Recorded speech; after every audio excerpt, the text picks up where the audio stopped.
Hi everyone, welcome to our live how to meditate, why to meditate, question and answer session.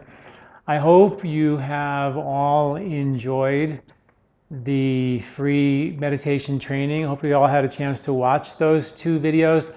And I wanted to talk about them just for a couple of minutes, and maybe what I thought I'd do for those of you who maybe haven't tried or saw those videos, I would give you a little taste of our very first meditation that we teach as part of this 6 meditation series. This is a course we have called the Transformational Awareness Technique that we're launching, which is just, I think, phenomenal, and we're going to talk about that and answer all your questions tonight about meditation. But I want to talk to you about and show you and do the 1-minute meditation because I want to talk about breathing with regard to meditation and the benefits and why we put the two together. So why don't we just take a minute, sit up straight, a 1-minute meditation, it'll take just a minute. And let's do that together. We're going to sit still, sit with your back straight, eyes closed. We're going to do a bellows breath meditation. A bellows breath meditation is breathing deeply in and out through your nose, using the lower, middle, and upper chest. So it looks something like this. Deeply in, deeply out. So we're going to do that for about 20 to 30 breaths, about 30 seconds worth, and then we're going to be still.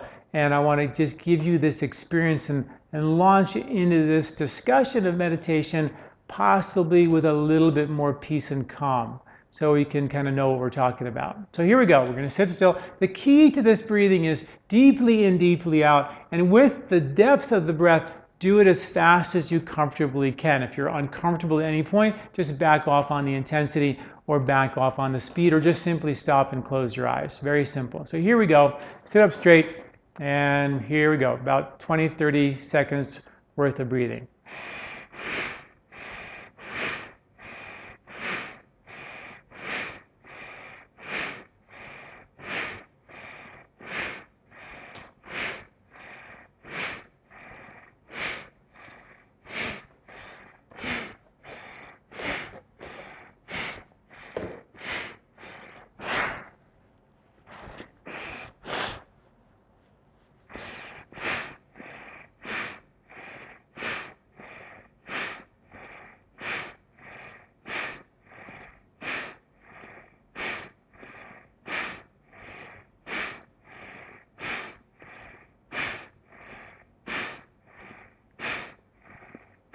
And just stop breathing for a second.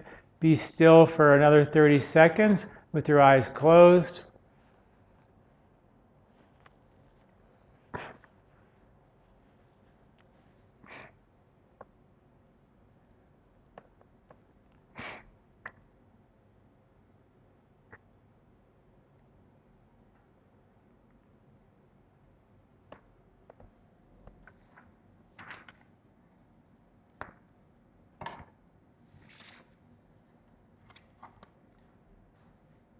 Okay, everyone, and just slowly open your eyes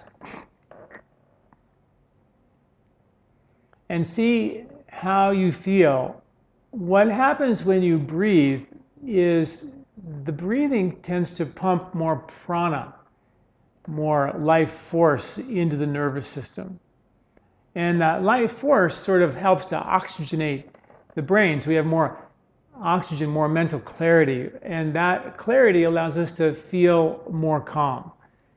Most of us walk around stressed more than we like, and we breathe real shallow, and we don't efficiently move the oxygen in, but more importantly, we don't efficiently move the waste out. And when the body becomes overwhelmed with carbon dioxide and not able to move it out quickly, the mind becomes overstimulated. In a lot of ways, the mind starts to worry about where it's going to get its next breath. We start thinking there's no oxygen, life's an emergency, and we start going into this incessant thinking mode. The cool thing about breathing is that it's a very powerful anchor to help take the mind from that crazy place down to that calm place, to that place where you're thinking all the time, to a place where you're deeply, deeply aware of the fact that your thoughts are very, very still. I call it the calm lake. We're trying to get our nervous system down to the calm lake. And the reason why I created this whole meditation program in the beginning was because I have so many patients over the years who try to meditate and they stop doing it. They have no success with it. They can't still their mind. They can't turn this crazy thing off, or they get headaches, or they're just not successful at it. And we have a situation in our culture where we are becoming more and more attracted and distracted by the stimulation of our senses to be satisfied, to the point where we have to base jump off of Mount Everest to get some type of stimulation. And it's true that we produce in these extreme pendulum shifting dopamine, sensory satisfaction events like shopping or jumping off of things or extreme sports, we create a brain chemistry that is similar to what you create when you meditate.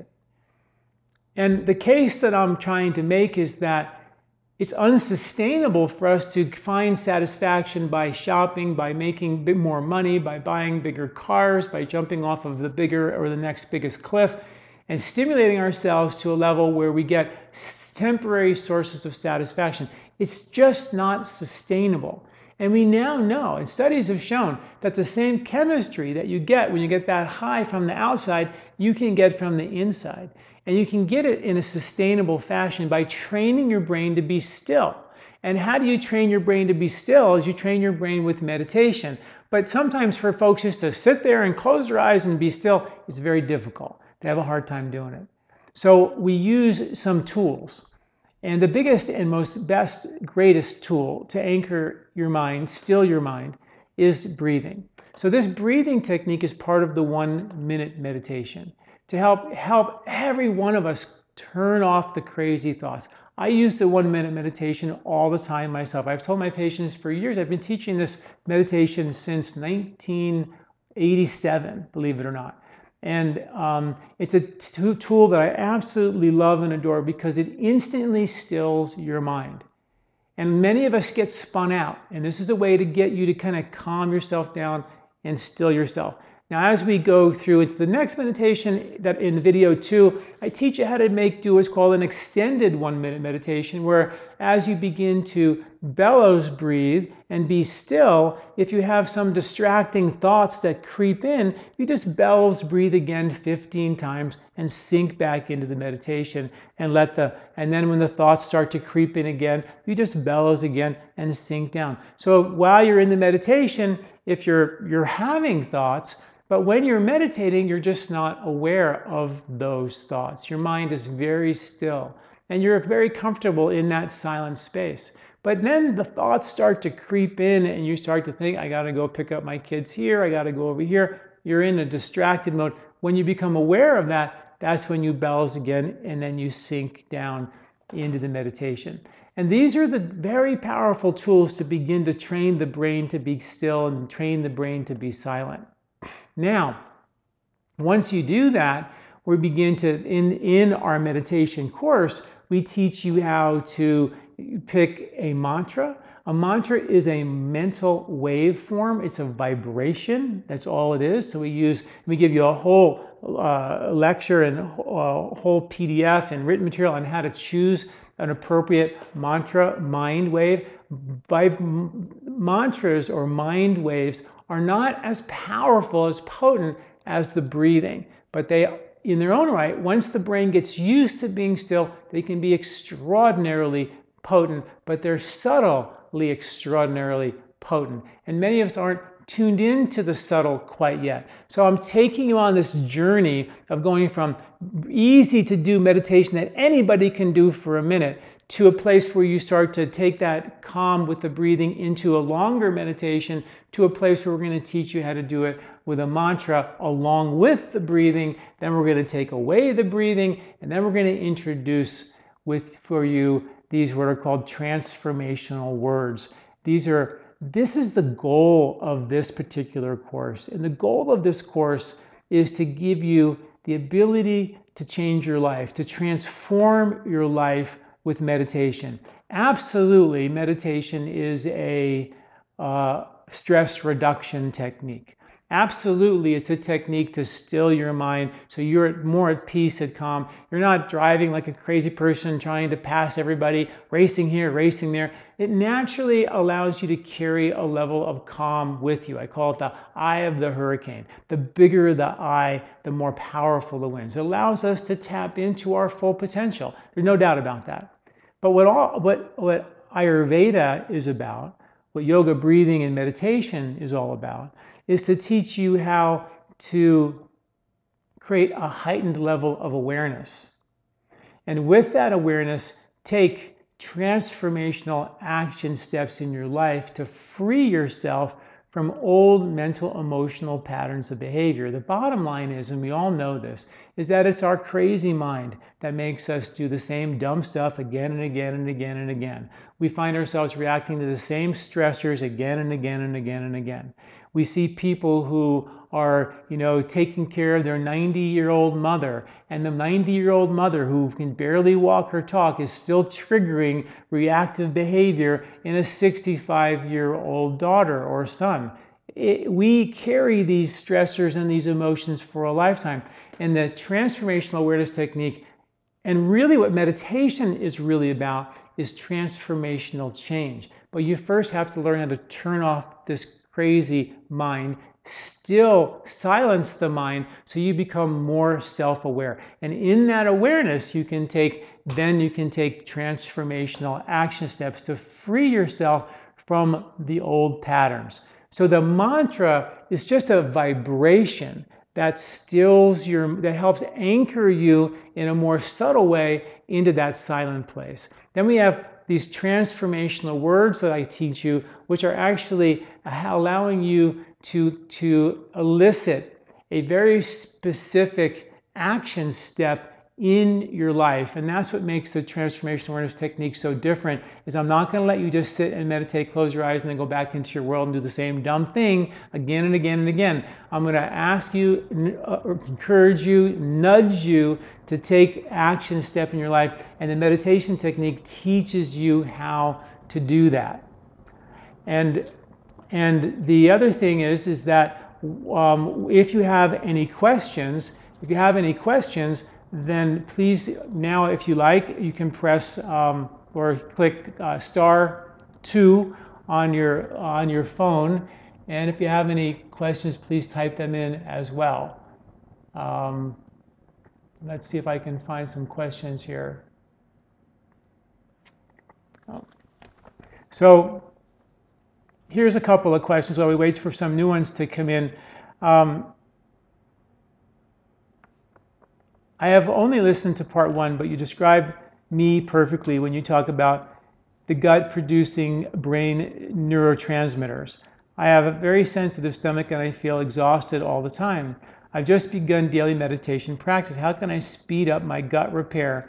I did the spring cleanse. Well, one of the things is that when you meditate, you're actually creating an environment, where your microbes can actually happily proliferate. We know that your microbes are affected by stress. Good bugs go south when you're under a lot of stress. Good bugs go south when you're living, eating with or next to someone who's a social disruptor, they call it.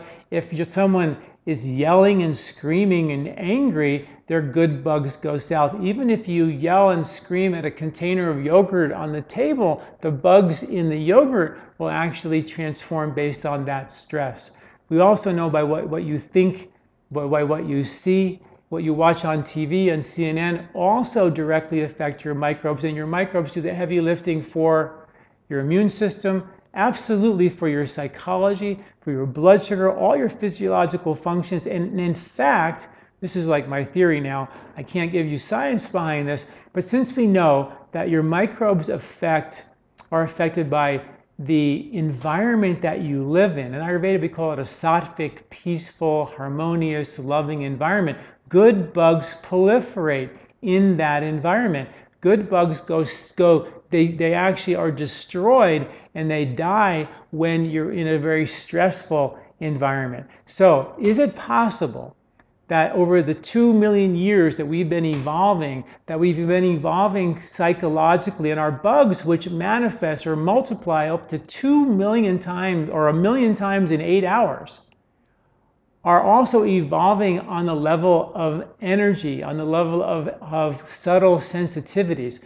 Well, Ayurvedic medicine, they talked about that 5,000 years ago. They knew that if you are eating in a relaxed, calm way, if you live in a subtle environment, if you love and give and care for people, that something really good happens to you. And it's called the production of this chemical in your body called ojas, which is considered to be the physical expression of consciousness. And I actually believe, and I think we're at such a beginning stage in understanding microbes, I actually believe that that when you create a sattvic lifestyle, a harmonious lifestyle, not only does your brain chemistry become more coherent and more organized and more kind of eye of the hurricane-esque calm, so that you can support the winds and the activity in your life without being spun out by all the activity. But is it possible that we're creating microbes that actually can support consciousness? Is that crazy to think that we've evolved emotionally, energetically, spiritually, while we've tripled our brain size in the last 2 million years? Hard to believe that we aren't evolving. We know we're still evolving physically. Hard to believe that we're not evolving, spiritually, emotionally. And are there microbes that actually support higher levels of consciousness? We know that good bugs don't like stress. They die and they don't thrive in a stressful environment. So it's really interesting when you go back to ancient Ayurvedic principles, you go, wow, they had this whole thing figured out on how to support your microbiology, which is now turning out to be the 90% of us that might support not only optimal health and longevity, but even your spiritual process as well. It's just a fascinating world that we live in, and the research coming down the pike is beyond fascinating. And the cool thing is Ayurveda so far has been talking 5,000 years ago about a science that actually supports the growth of your really healthy, optimal health and maybe spiritual health microbes. Pretty amazing, I think. So anyway, more of the reason why we need to learn to meditate, because we have to learn how to be comfortable in the calm place, comfortable with the eye of the hurricane. Another question, as a yoga teacher, I was taught that only after yoga asanas can we practice pranayama. And that only when concentration, some of these things, let me read this again. As a yoga teacher, I was taught that only after asanas can we practice pranayama, and then only then concentration and what we call meditation in the West. Is not. Somehow I think there's some typos here. It is your experience. Is it your experience that pranayama without the body? I'm sorry, I'm not understanding this at all. Have you found that it can be done without yoga asana first? I guess that's the ultimate question. Thanks for the lightning tip. Yoga, breathing, and meditation classically go together. But that doesn't mean that you can't meditate anytime that you want and gain some benefit. There are so many dogmatic principles about yoga and breathing and meditation, and I promise you, I spent so many times with spiritual teachers, and every time I spend time with one, I find that another one says the exact opposite. There's one technique that says you should do it this way, another technique says you should do it this way. Some say you should meditate in the morning and never do it at night before you go to bed. Some people say that you should do the breathing in this way or that way. My philosophy is that these techniques work. I have a pretty good understanding of the Vedic physiology of why these techniques work. But if you can take any time to close your eyes and tap into that silence, you're doing great things for yourself. If you have the ability to do some pranayama or some breathing first, that's going to be fantastic, because it's going to increase the prana, the life force. And the more life force you can begin to move, the more the subtle aspects of and benefits of yoga can actually deliver. The prana, the breathing, supports heightened states of awareness where that allows us to make transformational action steps. So yoga and breathing and meditation are absolutely powerful, powerful tools. Like, and I think the question here is, it always says that you always do, breathing first. There's so many that say you can do yoga first. I personally like doing yoga to get the body to remove the density. So we talk about this in the course. When you do yoga, you're actually breaking up the scar tissue in the muscles, allowing the subtle energy, the prana, the blood supply to move through the body in a less dense way. Once you get the body to be less dense physically with yoga, then you do the breathing techniques, which is the pranayama techniques, to actually move prana or life force. Once you have the prana or life force moving, then you have the meditation, which allows you to experience heightened states of awareness. Now that the prana is moving, that creates an awareness that we don't have when we have density of the body with yoga, lack of prana moving because no breathing. So when you put them all together, you actually have the less physical density, more prana moving through the body, and then the meditation gives you the ability to be silent and be still. But that doesn't mean that you can't even just do breathing or just do yoga or just do the meditation. Absolutely, they can all be done. And in the meditation course, we give you those options. And I just don't want you to think that there has to be only one way to do this. This is your meditation technique. It has to be, I want you to give you all the tools and the skills. And if you only have time for a piece of it, or you can't do the yoga, the breathing, and the meditation, then absolutely don't not do it. Every minute that you can get your body to be still, the better. I find that bellows breathing is sometimes uncomfortable, more like hyperventilation. And even though I am being mindful in yoga breath, mindful of becoming calm in the breathing. Some of these I'm having a hard time reading and making sense of these questions. But I think what we're saying here is that using the breathing techniques is sometimes a little bit feeling like hyperventilation. And like I said in the very beginning, when you do the yoga and the breathing, and particularly the bellows breathing, the first step is to breathe deeply in and deeply out. And the second step is to do it as comfortably but as fast as you can. If you're feeling like it's uncomfortable, then you're going too fast, or you're doing something that's uncomfortable. This technique will actually be something that will come and become easier and easier for you as you go. So when you do the breathing technique, if it's at all uncomfortable, then just back off on it. This is something most of us are so not used to breathing. We're not used to getting the breath, the oxygen in the brain the way we should.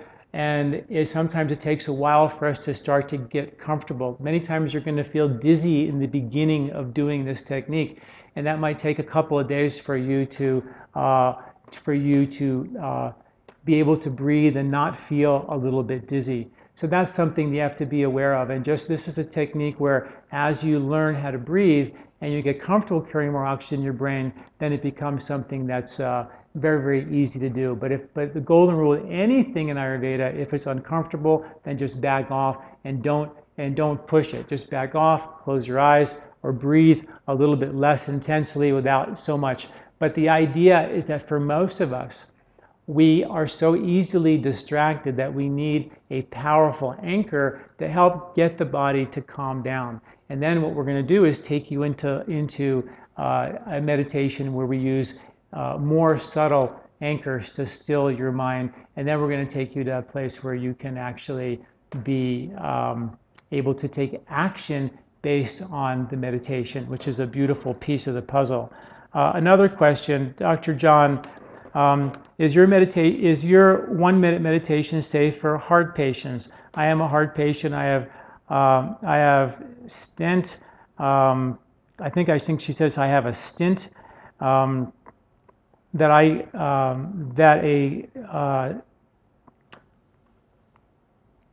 a statin and a blood. I think she's taking statins. She has a stent in her heart, and she's on blood thinners.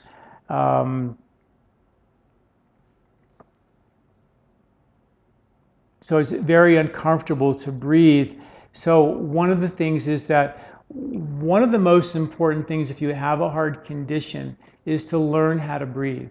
And that means learning how to breathe 26,000 times per day in an appropriate manner. Most of us breathe, we breathe like little tiny shallow breaths, like up in the upper chest. And in the upper chest is where the receptors are that are for stress. So if you saw a bear in the woods, you take an upper chest breath, it triggers an emergency response. What I found is that most people who have heart conditions, they don't breathe efficiently. As a matter of fact, my nasal breathing exercise technique was for the Placentia Memorial Hospital. It was the rehab technique that we used for many years in that hospital for heart patients. Because when you breathe through your nose, you breathe all the way down into the lower lobes of your lungs where the calming nerves are, to tell your nervous system that life is not an emergency, that you can become calm. So the goal of breathing is to convince you that it's okay not to be stressed. Now, in the beginning, I think some of you are thinking that this breathing is a little bit hard to do because most of us don't have the respiratory capacity that we should have. So if you have a heart condition, it's very important that you become a nose breather. But when you're exercising, for example, and you have to open up your mouth, then that's going into an emergency state. When you're doing nasal breathing during the meditation, it should be very comfortable and very easy for you to do it. If you feel any discomfort, then you back off. But in my opinion, and this is what we used in a hospital setting, it was very, very important to create full respiratory capacity. And the only way you're going to get full respiratory capacity is by breathing through your nose, because this is a breathing apparatus. The mouth is actually for eating and for talking, and not for actually breathing in an efficient manner. So it's very important for us to breathe deeply to get that calm effect from the breathing and therefore into the meditation.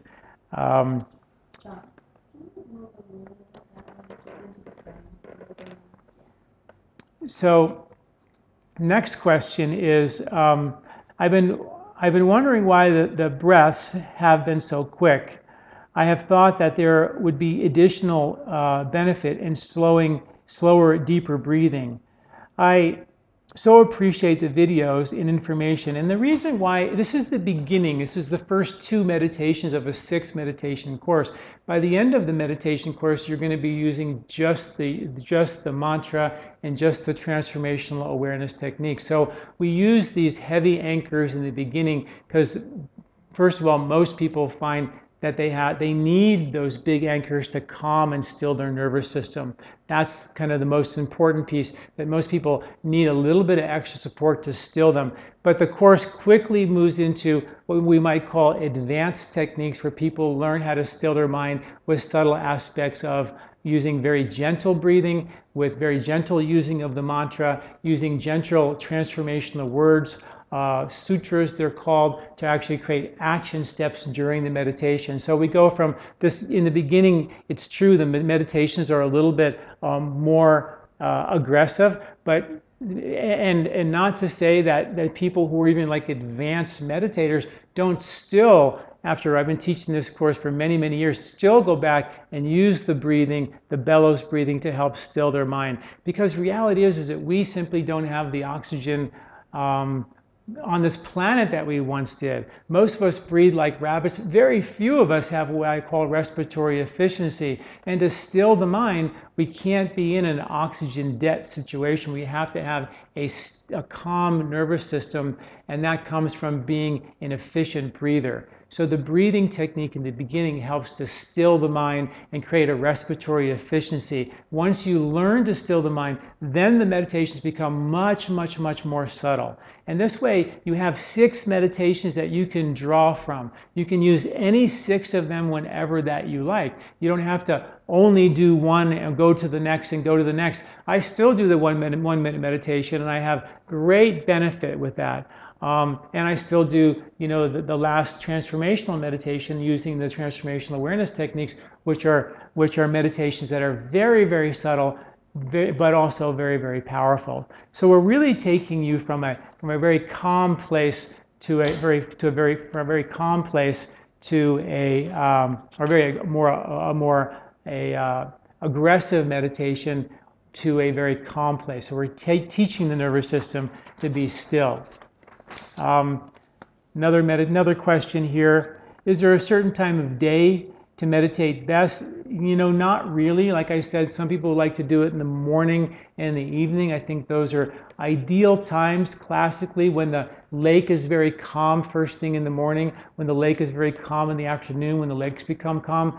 Those are great times because we're kind of tying it with nature. But that doesn't mean that you can't meditate at night before you go to bed. That doesn't mean you can't meditate after a hike. You go into the mountains and find a beautiful place to meditate. Absolutely. Please don't put limits on when you can meditate. But it's sometimes nice to get into a routine, so that's what you like to do. Having a little place in your house where there's a meditation, set up where you have a certain, room or a cushion or a chair that you particularly like.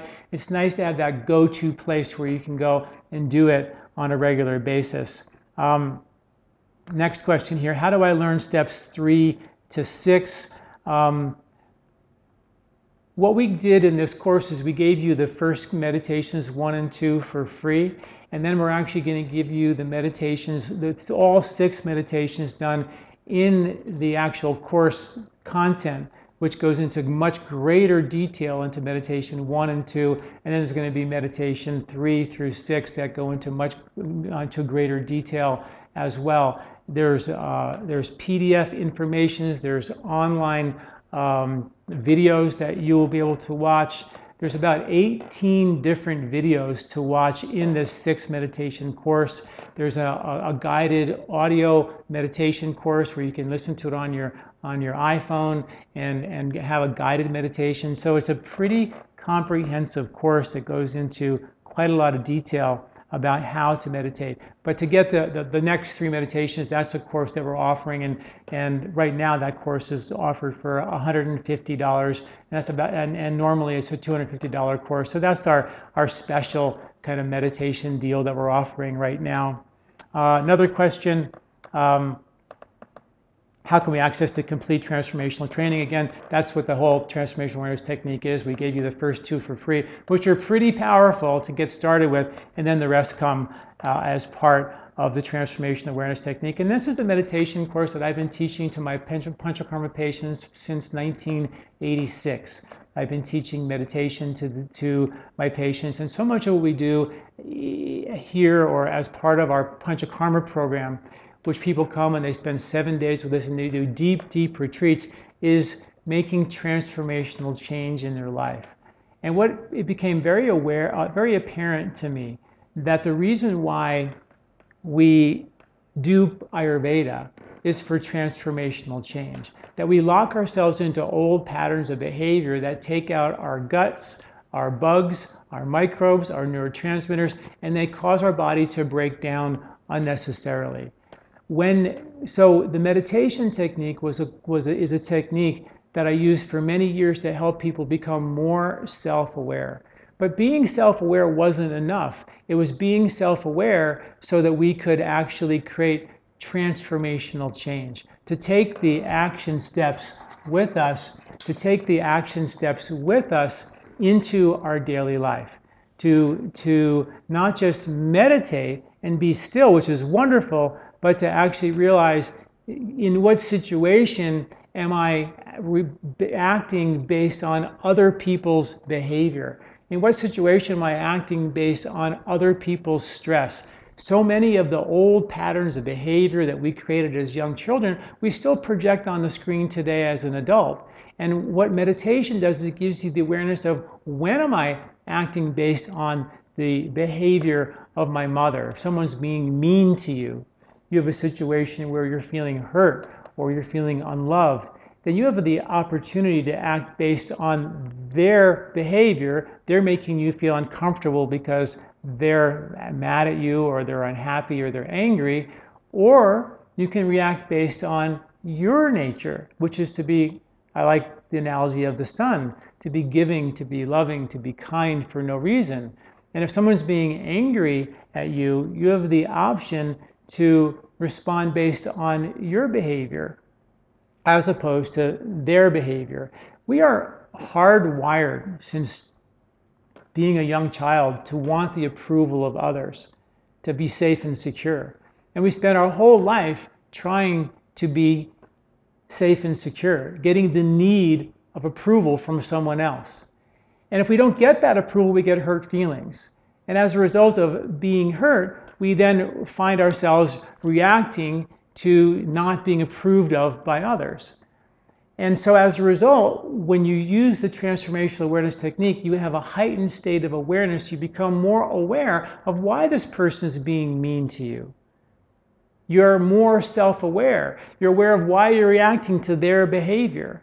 So if they throw a dart at you, you can throw a dart back at them because they were mean to you. You can run away from them and try to, not be near them. Or you can be aware of the fact that the reason why that they hurt you was because they're probably hurt in the first place. That they were probably projecting on the screen patterns of behavior that were their protective patterns. And their protective patterns, like a rose grew thorns to protect them from getting hurt. That's what they're projecting on the screen. So as a result, we have the opportunity to respond based on love and kindness. And I give you very specific action steps to free yourself from these old patterns of behavior. Instead of reacting to their behavior, let their darts go by, let their anger go by, and respond based on the truth of you. And what we do Ayurvedically is we respond based on their behavior. That's called subjective or objective referral. We're acting based on other people's behavior. And we carry molecules of emotion in our cells, and they make us react to their behavior because we've carried them for an entire life. The goal of meditation is to create the calm and the silence to be aware of how am I and when am I carrying actions based on old protective patterns of behavior, and when and how can I act based on me, and free myself from patterns of behavior that are based on them. Basically, do you instead of do them. Lay down patterns of behavior, neural patterns of behavior that are based on you being the joyful and loving version of yourself versus the protected version of yourself. And that's what the transformational awareness technique is about. It's all about how to take transformational action steps and free yourself from those patterns. Another question here. Good morning, sir. I gained my weight up to 30 kgs after delivery. Now my child is 1 year old. I've started dieting with your weight balancing tips from 2 months, but no any change in my body. Please give your valuable instructions. So this is a technique about how to lose weight. And following our weight balancing e-course, I would highly suggest to go there. No doubt, resetting digestion after delivering a baby is critical. Ayurvedically speaking, the digestive fire goes south, becomes weaker after we digest or after we deliver a baby. So it's important to reset digestive strength. And of course, after you're a mom, all of a sudden the stress levels just go up significantly, and learning how to meditate and still your mind is really, really critical. And I think that from maybe the most important piece of being a parent is modeling behavior where you become still and you become calm, where they feel safe around you. And if we let our stress in our world stimulate us to a point where we are overwhelmed, we're reacting to their behavior, and they feel reactive behavior, then they don't feel safe in our sunlight. And that's where meditation comes. It stills your mind. You become more aware of how you're reacting to these stressful situations, and then you get to act not based on old protective survival patterns, but act based on freeing of yourself from old patterns of behavior. Act based on the truth of you. Take a risk to let the sun shine. Let your loving, kind version of yourself out. And that's tricky because a lot of times when kids are yelling and screaming, we tend to react based on their behavior as opposed to letting their darts go by and react based on our behavior, act based on the truth of us. And we let old patterns of behavior carry us. And when people are feeling us reacting based on them, they don't know you. They don't feel safe around you. And your kids don't want to model that behavior. But if you realize that you're reacting to them and you stop acting based on them and start acting based on you, they feel safe around you because they feel you. They feel the truth of you. And if they feel the truth of you, then they feel safe to let the truth of them. And that is a relationship that is lasting, as opposed to your kids constantly reacting based on old protective patterns or your stressful protective patterns.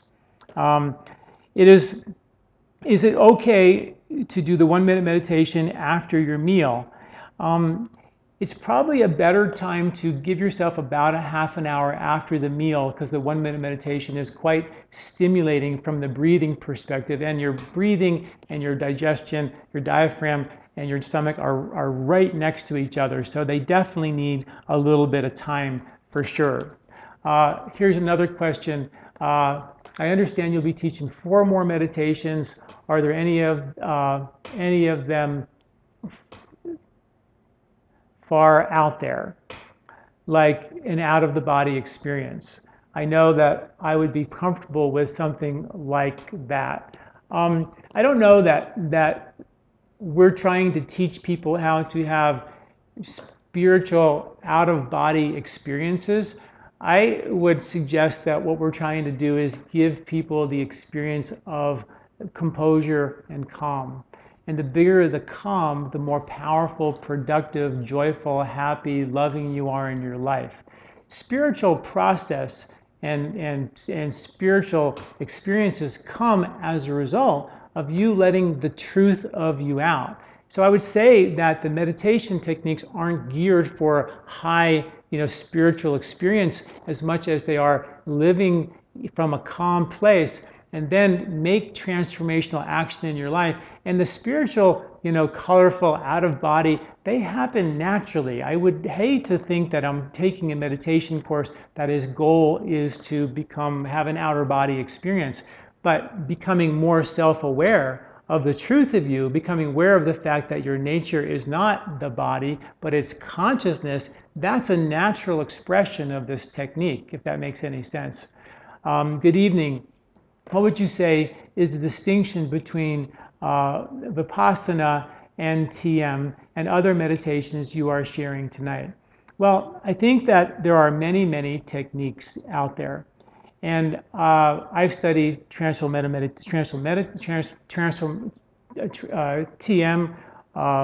I've studied many different types of meditation, but I really feel like so many techniques are really valuable, but I found that experiences that I have with my patients over the years where so many people don't stick with it.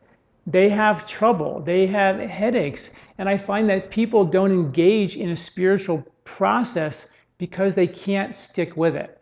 And that's really that's the part that really scared me about meditation techniques. There's sort of one technique, and if you don't follow it completely, you don't get the benefit. So after a lot of years of doing this, I sort of been able to take the best of many different techniques, Ayurvedically, Vedically, and put together a logical sequence of 6 different meditations that allow you to gain the benefit over time. We start out with very simple techniques like the bellows breathing in the one meditation, and we take you on this sequential journey of one meditation after another after another. None of them look like TM or look like Vipassana, but they draw from a lot of these different techniques to come to a place where, as you probably know in my videos, I'm a very logical thinker. I like things to make sense. So this meditation makes the most logical sense. Plus, I've been teaching it to Panchakarma patients now for many, many years, and I've seen the transformational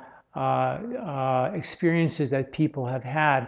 And by doing that, I was like, that's the missing piece for people. They're not making transformational change in their life. They meditate and then they go lie, cheat, and steal. Or they meditate for a while and then they stop doing it. I don't see people making the real life changes in their life. And since we now know that your microbes, which is everything for us, have to do with creating an sattvic experience and a sattvic environment, and only then can we make transformational change, it makes so much sense that we all have a meditation technique that we can learn, do easily, and then build upon. That's the key. So I gave you 6 meditations, not just one, like TM is one meditation, Vipassana is one meditation. We have 6 meditations to build on, and you might find, I like number 6, I like number 4, I like number 3. You can move around with them, but you're going to slowly build on an experience of taking calm and silence and spirituality into your life, and ultimately make transformational change to old crazy patterns of our brain that we carry with us that aren't serving us any longer. And that's what makes this meditation so special, is it gives you the ability to make real life change and make sure that anybody can start. Nobody's left out. Everyone can meditate, and then we build on it. And that's, I think, a really important piece of the puzzle. Will these training videos be downloadable?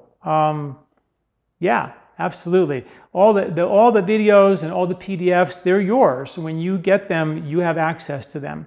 How long will the videos be available? They're always available.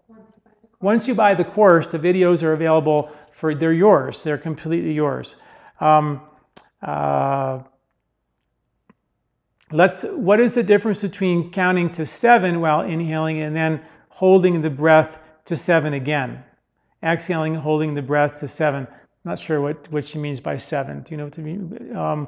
How about holding the breath for 10 seconds or alternate nostril breathing as you teach the Ayurvedic challenge? Oh, we're talking about the Ayurvedic challenge. So that's a different course, of course. But you will talk more about different breathing styles in the actual course, so that's something. Yeah, and of course that in the course, and what I've taught you in these first 2 meditations are really sort of just a glimpse of the transformational awareness technique. Those are 2 videos. There's 18 videos in this course. So we're not even scratching the surface for what you're going to learn in this 6-week meditation course. It goes into detail of how to meditate and when to meditate, where to sit, how to do each of the courses. There's PDFs, there's audio guided meditation courses or audios that you can follow. There is a ton of information there for you to learn. And like I said, it's really for every single person to gain the benefit. So when you try to meditate, you succeed. And that's the key. Succeed at the most simple basic level and succeed at the most powerful, dynamic, and transformational level. And that is what this whole thing is about. Just to go back to a previous question, the videos in the actual course are not downloadable, but the audios will be downloadable. Okay, the videos are not downloadable on the course, but they are available for you as long as once you sign up the course, they're always going to be in our customer hub where you can always go watch them whenever that you like. So they're always available for you. And the guided audios are downloadable and to your MP3 and the audios are all guided, all download, and the PDFs are downloadable too. So all the written information and all the audio information is downloadable for sure. When we are establishing our gut flora after it's been severely damaged due to stress or chemo, and we supplement with probiotics, don't probiotics have a certain personality, depressive, happy, creative? As you explain, our gut determines our disposition. Well, there are certain bugs that are beginning to find out that actually are related to certain types of mental benefit. Like there's bugs for anxiety. There's bugs for certain types of mental clarity, like if you're an artist or a scientist, you probably have a certain type of bug, a microbe that proliferates in your gut and therefore supports certain types of function in your brain. It's a little bit unclear that there is the happy bug or the jealous bug, although it seems to be a little bit more complicated than that. So I don't know if I could really answer the question based on the science that I know. We do know that there are a whole host of bugs that support mood stability and anxiety and depression and things like that. But getting into specific types of emotion, I don't know if I've seen that so accurately. The key with microbiology is a sattvic environment, to create an environment where the bugs can proliferate, thus meditation, a lifestyle Ayurvedically, yoga, breathing, meditation, as well as, of course, taking probiotics that are actually which are called colonizing probiotics, which actually allow us to create microbes that are permanent residents and microbial diversity, which we've lost in the West. We don't have the microbes in our environment, in our gut any longer that we once had. And that's the trick, is to try to create this diversity and an Ayurvedic lifestyle. Absolutely, a healthy diet of non-processed foods is going to actually deliver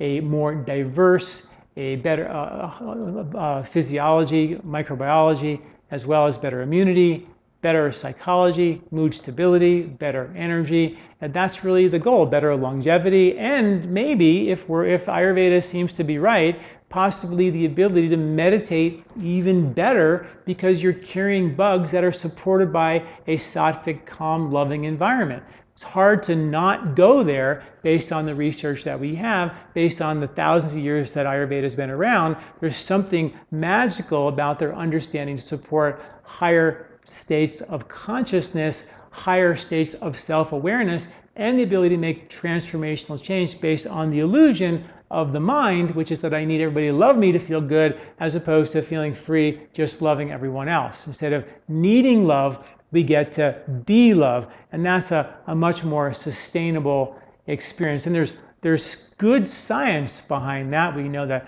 oxytocin is a chemical based on love and joy and giving and caring. We know that dopamine is a chemical based on winning the lottery and making a lot of money and drinking a lot of coffee, but none of that joy is very sustainable. And we have good science behind that. We know there are molecules of emotion that live in our fat cells that are well documented, and they can be transformed based on convincing the body it's safe to let those protective patterns of behavior out. And that's what meditation does. It gives you the silence to be self-aware, and with that awareness, you can take transformational action steps and be free. That's sort of the goal. And if we don't have that, we find ourselves locked into the stress, locked into reacting to your mom, or reacting to your dad, or reacting to your kids, or reacting to your husband. We find ourselves, our whole world is constantly reacting to the stress of other people. And when do you get to do you? When do you get to be you? When do you get to be joyful? Oh, I'll be joyful when my husband stops doing this. I'll be joyful when my mom stops nagging me. Really? What if they never stop nagging you? Does a whole life go by and we never get to be free, joyful, kind, loving, experience the fullness of our true self? I mean, that's what I really believe Ayurveda is about. And I don't believe, with the science of microbiology, that we can really progress. I call it the game of life. Play the game of life and enjoy the game of life without having a meditation tool that we love to practice every single day. If we don't love it and like it and long to do it, we're not going to do it. So, and I don't see us really creating transformational change in our life unless we actually dip the cloth in the dye of our own silence. Become comfortable with a mind being calm, as opposed to a mind comfortable only when you're stimulating and doing stimulating activities. We have to learn that there's something joyful and very special and something very powerful, more powerful, that most people completely miss the boat on, which is that our own inner silence. The bigger the calm, the more powerful the winds, and the more productive that we can be in our lives. One more question here is, how do I actually purchase the course? That is a very good question. I'm sure that if you go online, you can see it. Everyone signed up for this course. There must be some link on what you have where you can actually get the course and start. It's a 6-week course. Every week you're going to get a new lesson with exercises to do along the way. If anybody has any questions along the way, we have some time for some questions. So it's also, if you go to our website, it's going to be like the first banner on top, and if we just... So if you go to lifespa.com, right on the banner on the top of the website, you'll see it front and center how to take advantage of the introductory loss, which will be for a limited period of time. We're going to give you the course for $150 as opposed to the $250.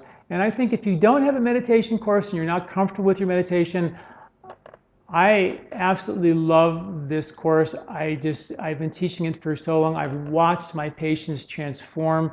I know that they're playing the game of life. They're not letting other people's behavior make them miserable anymore. They're walking based on, beating from their own drum, letting the truth of them out. And how many of us let other people's stress make us sick, make us worried, make us stress out, incessantly think, make us anxious, can't sleep at night? This is not acceptable behavior, but it's based on an old pattern of behavior that I want everybody else to love me, to approve of me. And we create patterns in our brain that need other people to love us. And if they don't do it just right, we don't feel satisfied. And that is what the whole spiritual message of Ayurveda and Vedic science is about, is to free yourself from letting the illusion that our mind has created to make us feel safe and secure as an illusion.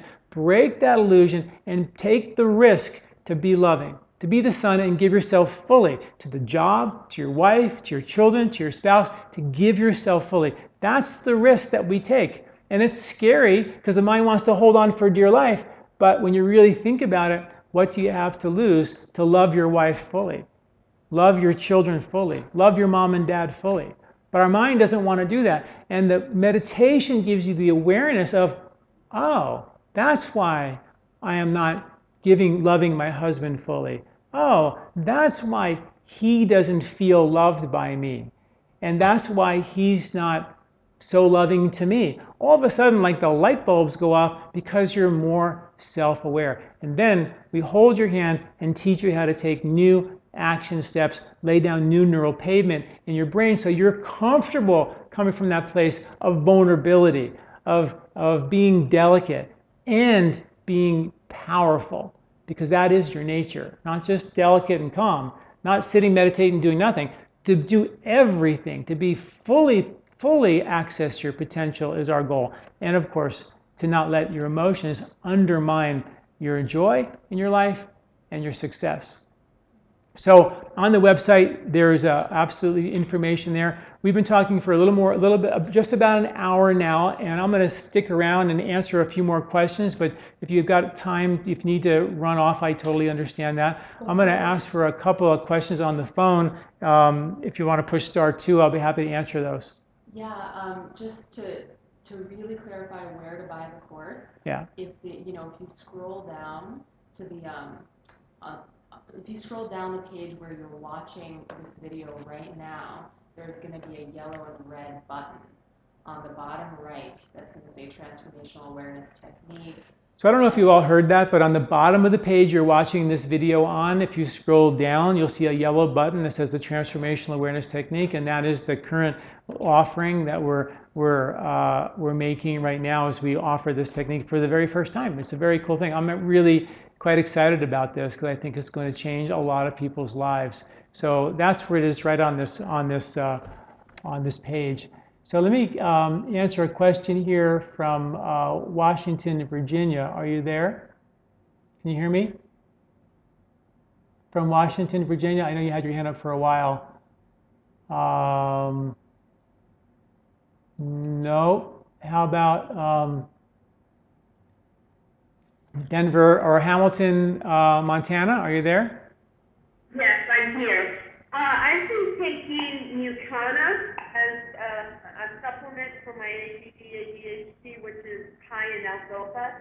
And I'm just wondering if that could interfere with me trying to relax and get out of this chaoticness. Well, anytime you have a meditation that is usually for attention deficit, they tend to use stimulants to stimulate you to have the energy to be calm. That's how those medications work. But if you realize that the reason why I need a stimulant to help my nervous system be calm is because I'm exhausted. So fundamentally, you're exhausted because you're under so much stress, you've depleted your reserves. So meditation is one of the best ways to replenish your adrenals, pay back exhaustive debt, rebuild your reserves, kind of charge your batteries to give you the energy to be calm. So even though it might sound like, you know, the medication is stimulating you and meditation is calming you, the reason you're being stimulated is because you don't have the energy to calm yourself down, if that makes any sense. We don't think like that. We think that, you know, how could I need energy to calm myself down? But the nervous system calms, sedates its own self. If it doesn't have vitality or energy, it won't do that. So I would say that this is a great supplement for you. Probably only make your medication work better and hopefully get you to not need that medication sooner rather than later. I'm not taking medication. I'm taking the food Mucana. M-U-C-A-N-A. Mucana, M-U-C, I'm not sure of it. It's a food? Yes, it is a food. Yeah, I don't know. I'm not familiar with it. Sorry. Okay. And it's for attention deficit? Yeah. You're talking about Mucuna. Mucuna, yes. I'm sorry. I'm pronouncing it wrong. Okay, so that's an herb. It's an herb that's a precursor to dopamine, and it's an herb that has value Ayurvedically. And I'm also, when you start taking Ayurvedic herbs, I'm also a really big believer of using whole herbs versus extracts. Extracts tend to overrule the intelligence of the body.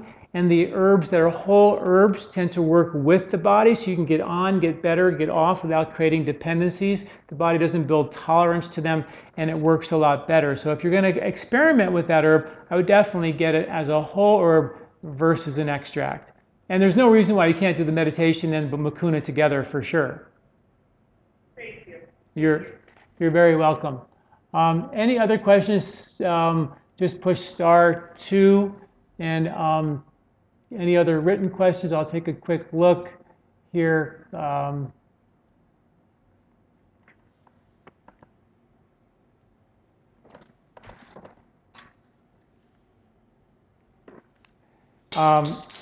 says here, the question is from Ontario, will you send us the first 3 all together since we did the first 2?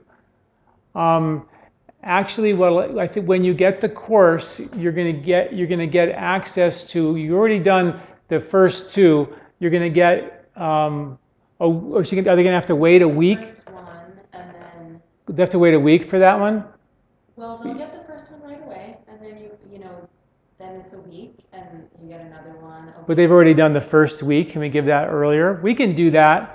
Well, they get the first week, but there's so much more information in the course than what they've gotten. Yeah. So, you'll want a week to process each module for sure. Yeah, so the way the course works is that there's so much information that we didn't do in these little short snippet 20-minute videos about lesson 1 that you're really going to want to, definitely with lesson 1, there's so much information about the science of the breathing and the benefits and how to do the yoga and the breathing and the meditation together. We really gear you up. So, I mean, these 2 free lectures were sort of you know, I think they're really awesome because they're quick and easy, but the course goes into significant detail. So by the end of the course, you really have the ability to actually not only do it, but understand why you're doing it in a real profound way. Let me see if I have any other questions here.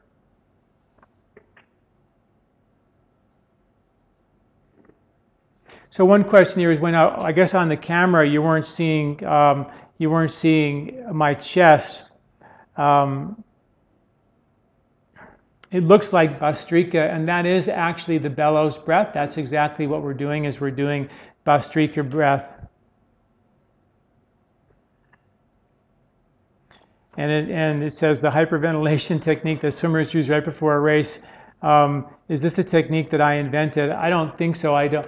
You know, athletes have been using. I think the Chinese first started using breathing before events to hyperoxygenate their system so they don't go into oxygen debt.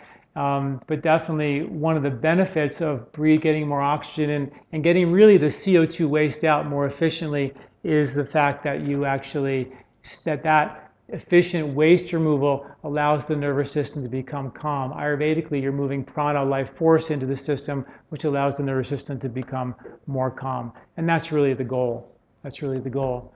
Okay, any other questions? I think we might have answered all of them that I'm seeing. I've got one more here I'll read. Thank you so much for making so much wonderful information available to us online. I've learned so much from your seminars. Question: when you talk about bellows breathing, you mentioned oxygenates the brain. I was under the impression that breathing vigorously without moving the body, without getting the heart rate up, would have an effect on getting rid of CO2. It does both. The better you move waste out, the better you move oxygen in. The key when you breathe efficiently, though, it's not an oxygen in deficit as much as it's a waste removal issue. But when you breathe efficiently, you activate calming nerves in the lower lobes of your lungs that if you don't breathe deeply, you don't activate that neurological calm. And I talk about that in the course, the science behind that. In addition, since 80% of the blood is in the lower lobes of your lungs that you only access when you nasal breathe, you simply don't exchange the waste as efficiently as you could, so you don't get the CO2 out as well as you could. I hope that makes sense, and we go into that in such great detail. To increase oxygen delivery in the brain, my understanding is you have to get your heart rate up, which means aerobic exercise. There have been studies that show that breathing actually matched the cardiovascular effectiveness of aerobic exercise. So the breathing techniques can actually mimic a cardiovascular level of efficiency, which is studies were done many, many years ago, which is pretty cool.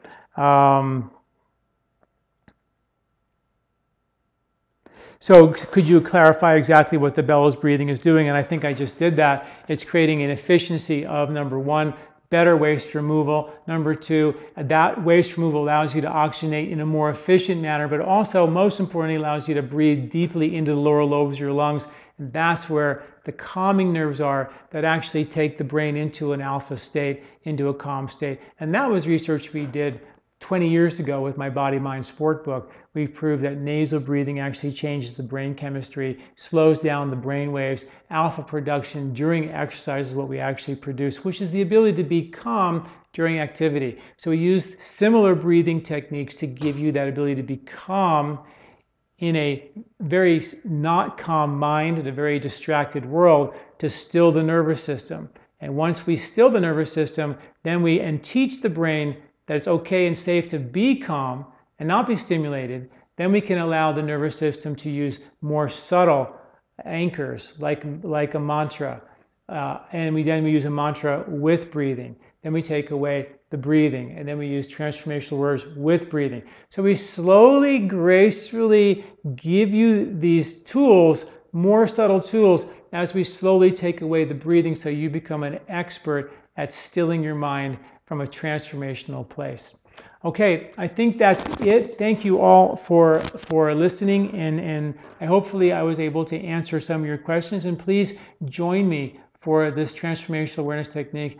I absolutely promise that you're going to love it. The course is very, very comprehensive. Probably one of the most comprehensive courses that we've actually put out so far. Okay, thanks for listening. Talk to you soon.